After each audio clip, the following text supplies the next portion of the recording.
नाहीसे झाले मग चोर आणि गाव नाहीसे झाले आहो मुळी तर गावात नव्हता हो पाया वरील गावकतही गेला हो बाया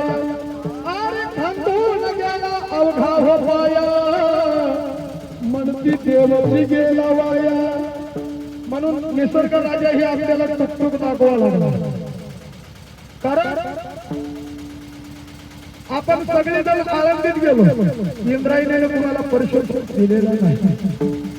त्यात निसर्ग राजा पण तसंच करणार होय महाराज कारण कसं होते महाराज जी काय परमार्थ क्षेत्रात आहे आता तरी सध्या तेवढी नवीन पिढीला इकडे प्रश्न नाही इकडे याची तयारी नाही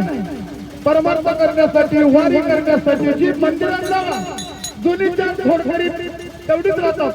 80-70-90च्या घरी जी 4 माणसं राहतात त्यांनीच मंदिरामधला गावातला कार्यक्रम पार पाडतात आणि जी बाकीची जी मुलं असतात दोन लावल्यानंतर गावात लगीन असतं मग ते लग्न कोणाचं काय नाही का हे नाताला हे आपल्या भारत देशाची संस्कृती चालली महाराज काय परिस्थिती अवघड होऊन आपल्या लक्षात येत नाही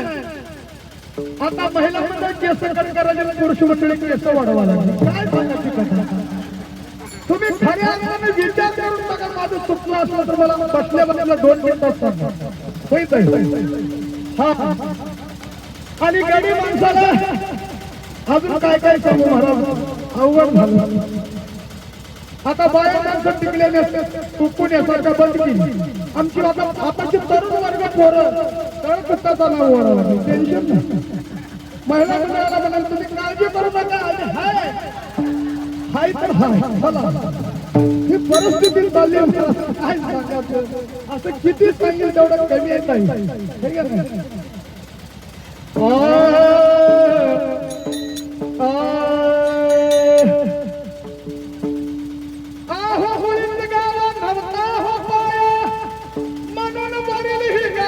केला हो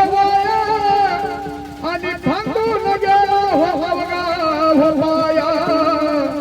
मग देवती गेला हो वाया आहो कळस उडाला मग स्वर्गावरी पायात गेला हो पाताळ विवरी आणि भिंत हिंडे दारोदारी कोणी कोणाची आवरेना म्हणून भारून कशी म्हणायची अशा माऊलीच्या सोहळ्यात कशी पांडुरंगा माय बापा पांडुरंगा माय बापा अरे नको दूर आलो तू मला त्या देवाच्या दरबारात यायचं आपण माऊलीच्या सोहळ्यामध्ये सहभागी व्हायचं 21 दिवस 22 दिवस 25 त्याच्या गावाच्या अंतर्यानं असतो महाराज परंतु हिंदच यायचं माझ्या पायात पाय काय दिला तुला चित्त भावना आपण सोहळ्यात आपल्या पदरात काहीतरी मिळालं पाहिजे हा उद्देश डोक्यात नाही